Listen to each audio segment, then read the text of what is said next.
Hey everybody, this is a grumpy old guy gaming, and today we are looking at a game that I absolutely loved playing as a kid, though not the version I was familiar with.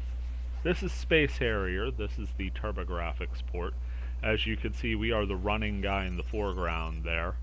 Um, just a simple shooter with some amazing effects for the time. Again, you saw the copyrights there. The Turbografx port has an 89 copyright, but this came out, it was a Sega arcade game in 86, and it was ported to the Master System. So to see, like, pretty fast-moving 3D scaling effects in, in an 8-bit game was just mind-blowing to childhood me. You're flying around for reasons, and you have unlimited shots out of your light gun there, and it's just basically shoot everything that appears on screen. This first board here just full of bushes and trees. Got all sorts of flying ships coming at you, and those little pod things are opening up trying to blast you. Here comes our first boss. It's a giant flying dragon. You gotta shoot him in the head, and he'll slowly start to change colors. He's of course breathing fire at us as he flies to and fro, and as you can see, all of my other shots are just bouncing off of him, but when I get a good shot to the snout in, he'll change to a different color, and he'll speed up just the tiniest bit. Could never get past this part. I loved playing this game. I was awful at this game. Still not great at it. In fact, I was more than a little rusty. This is footage I took very early this morning. See, now the dragon's red. Apparently shooting it in the face with a laser gun will tick it off. And down it goes. Finish with the dragon and going to Giza.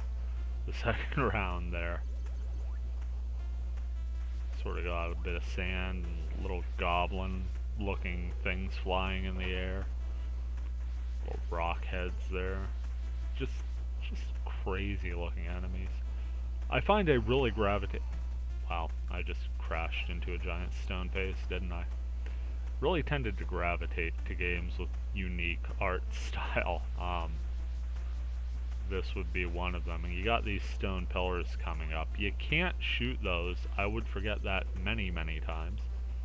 Kind of trapped myself in the corner there. Those larger trees will kill you too. You may have noticed earlier on I had tripped over a couple of the little shrubs, and it just sort of stumbled me. If you have nowhere to go, you will die though, just like that.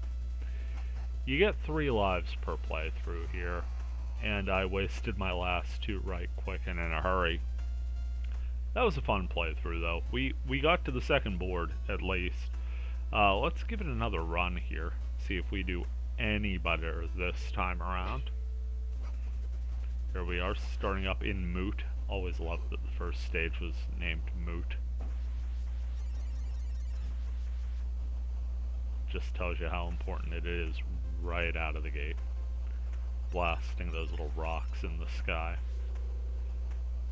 Always important to keep track of those spaceships, because when they swing back around, they fire at you.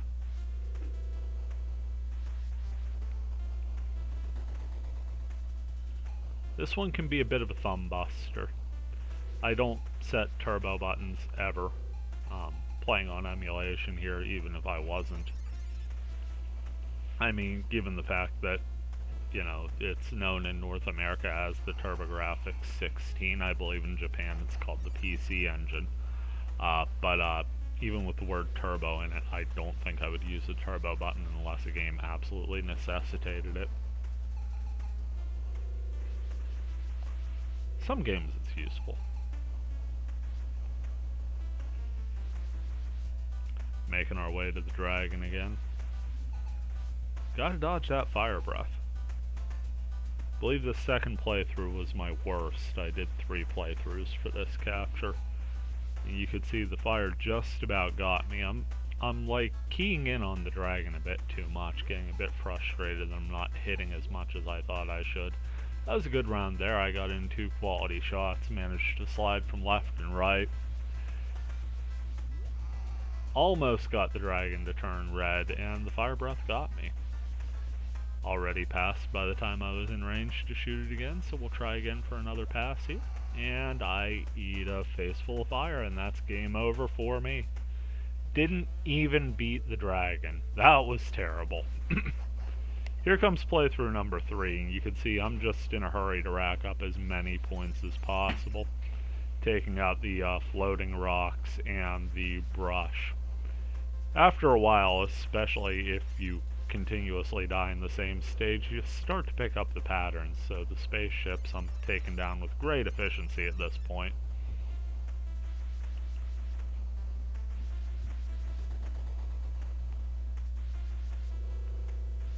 It's also had some voice to it.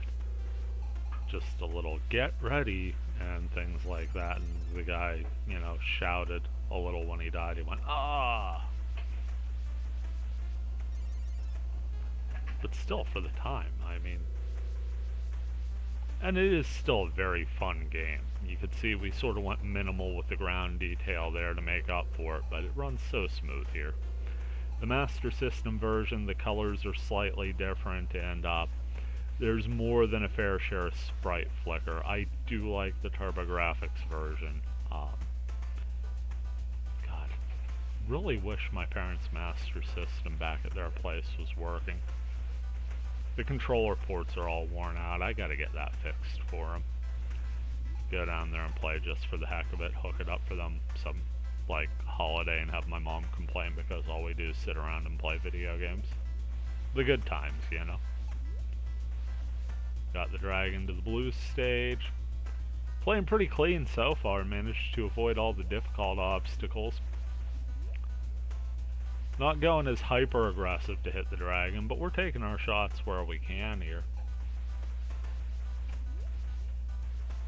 Almost had that one. So I got a little ticked off, just sort of fired into the distance. There was a good shot. Unfortunately, the dragon reciprocated. We both go down on that one. Now the dragon's in that lime green color, and we are down a life. Got it to red and dropped it. Dropped it like a sack of flour. Because, you know, you shoot those with laser guns, right? Back in Giza, our second stage. Little flying goblins and rock faces. And the trees are dead. Or at least just not with leaves. They are leafless. So are we. Making our way through here. If you remember... oh, wow, yeah. I completely forgot those things breathe fire, too. Yeah. Space Harrier, where all of the enemies breathe fire eventually. If you remember, the stone columns were our big problem in the first run through, and we didn't even get this far in the second. Coming back to the columns, and I'm just kind of hanging out to the side there. Lucky dodge on a couple of those. Looks like I've got really smart decision making and split second timing. No, that was the game being very generous. And we get to the second stage boss. I wish I could tell you what it was, but honestly, compared to the dragon, that thing's so damn easy. We finished it in a matter of seconds. We are now in Amar, which is stage 3, as it were. Got all sorts of trippy looking mushrooms, and our spaceships are back, and it looks like there's some sort of city in the distance. Looks like they were maybe playing Pipe Dream in the background as well, an amalgamation of Pipe Dream and Tetris off of those block sprites. Got some floating jellyfish things, just all kind of weird stuff here. Like I said, really unique art style. This game's fun to play just for that. Unfortunately, it's so fast moving, sometimes you stop to appreciate the detail, and you have some, like, flying gremlin things breathing fire at you, and you go down. Maybe you just headbutt a mushroom, and that's game over. So, that's been Space Harrier. This has been a Grumpy Old Guy Gaming, thanking you for watching, and we will see you in the next.